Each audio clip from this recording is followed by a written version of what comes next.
men sometimes can also not understand how to be sympathetic.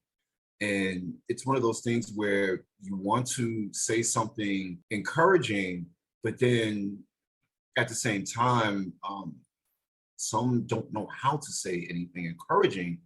And then you have some women who don't want you to say anything encouraging. So it's a tricky thing. What do Yeah, you mean? for Some me, women don't want to say anything encouraging. What do you mean? I most recently dated two women who had the fibroids very prominently bothering them and affecting them. And one in particular, you try to be encouraging and sympathetic and just even work with them on alternatives to maybe make them just feel a little bit more relaxed, a little bit more comfortable. And she did not want that. She didn't want the comments. She didn't want the sympathy, anything. And she just rather you just not say anything. So it was just a weird dynamic, when you're trying to be understanding of something.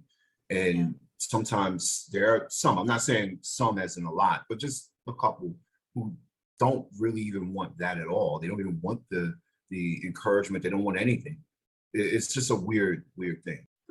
That's I think interesting. I Yeah. think in my lady's situation, she didn't know how to react to it because she wasn't educated on it either. So it was more like, all right, well, I don't know what's going on, so don't touch me, don't come near me.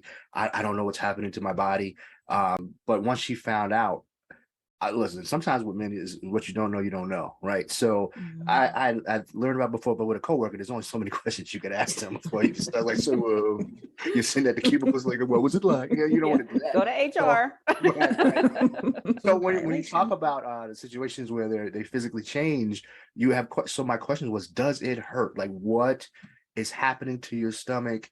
Like, what kind of pain is it? Because it's not a pregnancy where you could see that in the movies or on TV. So it's like, what is your pain level? What is your pain threshold once you found out? So it's more about so you have that education from books, but then when you're actually in that space, in that situation with that person who you love, and you don't know how to help them, you just go to trying to ask questions that will elicit the best answer, and hopefully, from what they know about themselves, they can answer, even if they don't know much about the disease or the situation.